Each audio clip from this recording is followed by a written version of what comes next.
Spit harder than last time. Spit harder than last time. So yes, Jeff is absolutely without question using fake weight.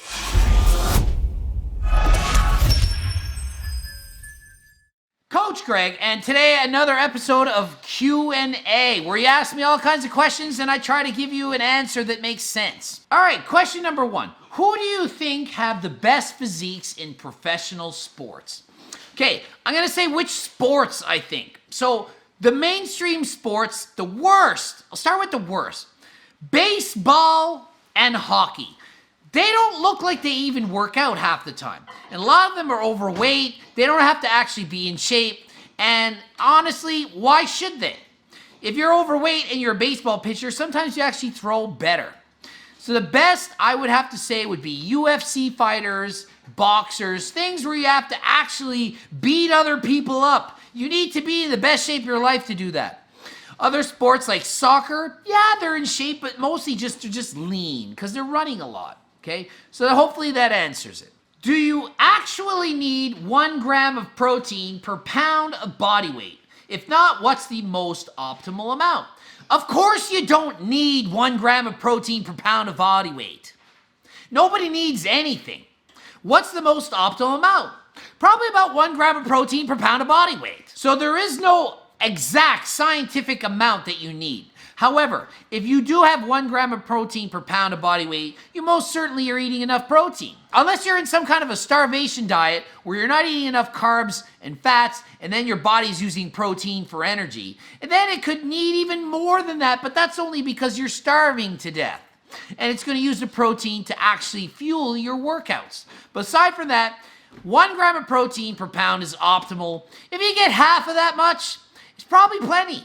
Probably plenty. When maintaining, what is the best way to track your progress?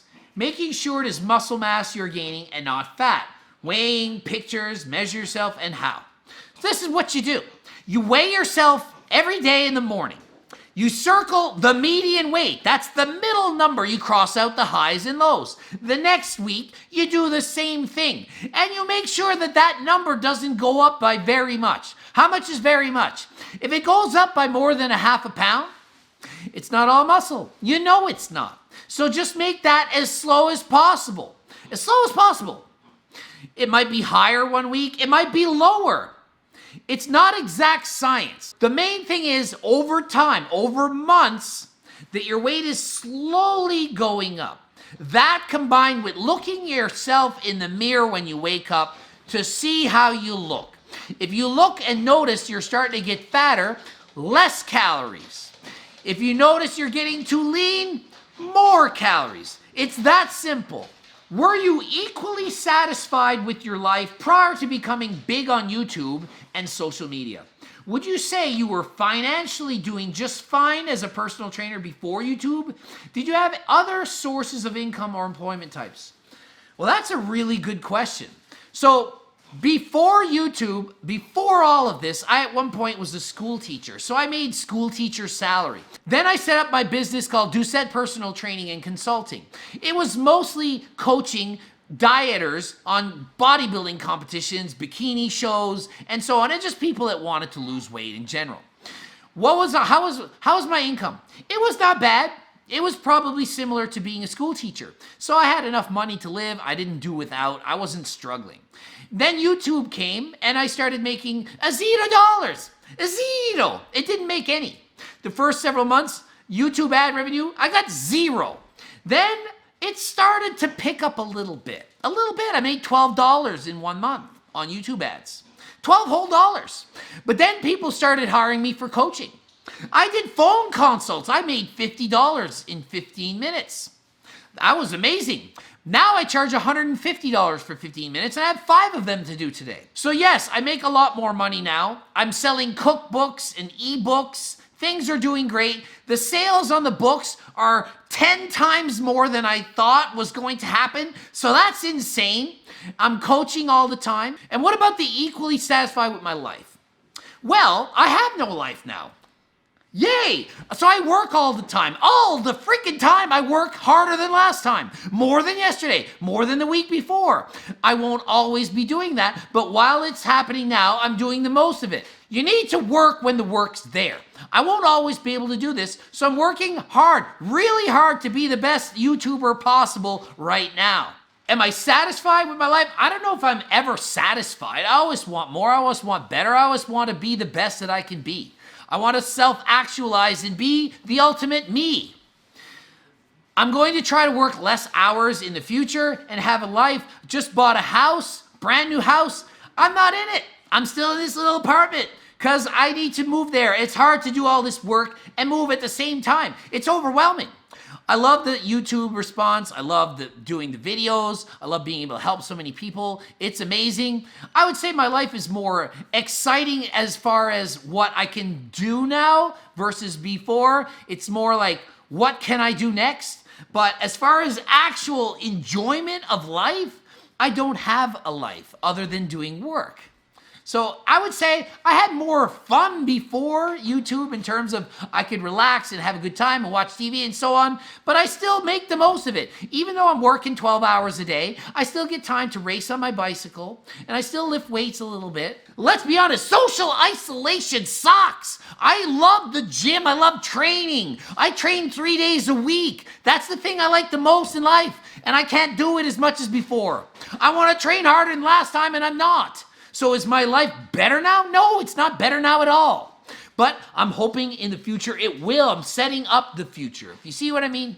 Adam Physiques asks, important, we need coaches' laser vision to look over AthleanX using fake weights recently. Looking forward to seeing doctors' opinions if it's real or fake. Thanks, coach. Okay, so there's a guy named AthleanX. AthleanX has made a lot of videos talking about Jeff Cavaliere doing fake weights, lifting with fake weights. He sent me all these videos, explained it.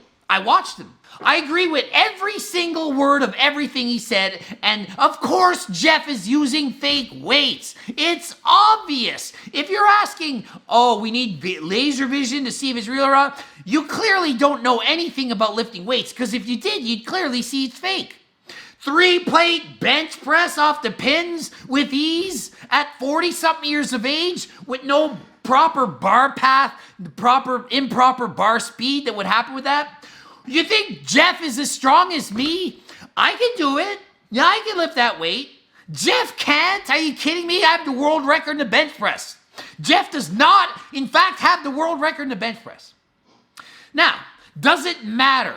No, it doesn't matter. It doesn't matter what you think. He's faking lifting 3 plates just to look cool, sure. But guess what? When I did video photo shoots in magazines, sometimes they had fake dumbbells. I had a 60-pound dumbbell and it weighed 5 pounds. And like, how am I supposed to flex my bicep with a fake 60-pound weight? It didn't even feel heavy. So we fake it. We do before and after transformations, and we stand and we twist and we turn and we do all this stuff to look more impressive after. When I'm doing a photo shoot in the gym, I'm going, ah, screaming, ah. We're not actually lifting the weight. It's like, lift a weight and look like you're straining. Okay, I got 10 pounds in my arm. Again. Ah, scream, ah.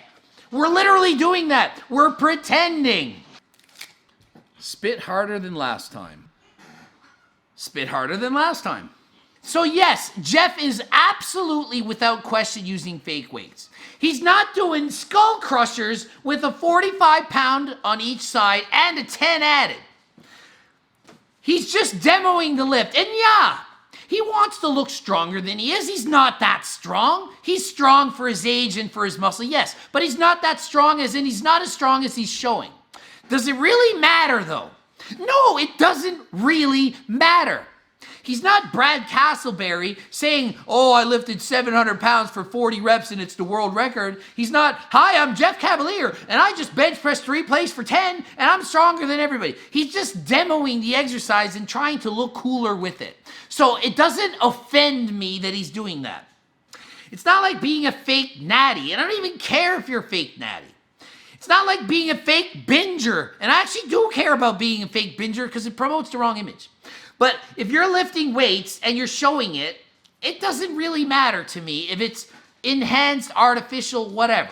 But if you're bragging about how much you're lifting and using it to say, hey, If he made a video and said, hey, I'm stronger than Greg Doucette, watch this. And then he said, see, I just broke his world record bench press in the basement.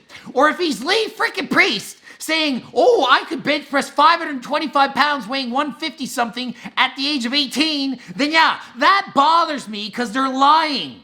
Jeff isn't lying, he's just throwing a bunch of plates, demoing, and say, hey, look at this. And yeah, it's a lie. It's like a white lie. It's like, oh yeah, I'm lifting the weight. Indirectly, you see me looking strong. I'm not really that strong. And yeah, it promotes his training books a bit more. Yeah, it's kind of a little deceiving in terms of, well, you think Jeff Cavaliere knows everything because look how strong he is. He's got less body fat than Coach Greg and he lifts all that weight. So, man, he must know a lot about training. So it's a little deceptive, but not more so than a before and after photo than anything that anyone's doing. So do I personally care? No, I don't actually care. That's why Vegan Gains made the video and I didn't. AthleanX gave the same information to me as Vegan Gains. I thought about making the video, but I didn't care enough to bother. But obviously Vegan Gains does, and yeah, I would have got a lot of freaking views. A lot more than Vegan Gains, that's for sure. But I didn't make the video, because I don't just only make videos for views. If all I did was make videos for views, they would all be natty or nots. Shocker! Anyway, gonna end it there. GregDoucette.com for coaching. Greg Doucette, IFBB Pro. Click the bell button. Bell, click it. Subscribe. Click the bell button. I don't even know what order you have to do these things in. And until next time, I am out.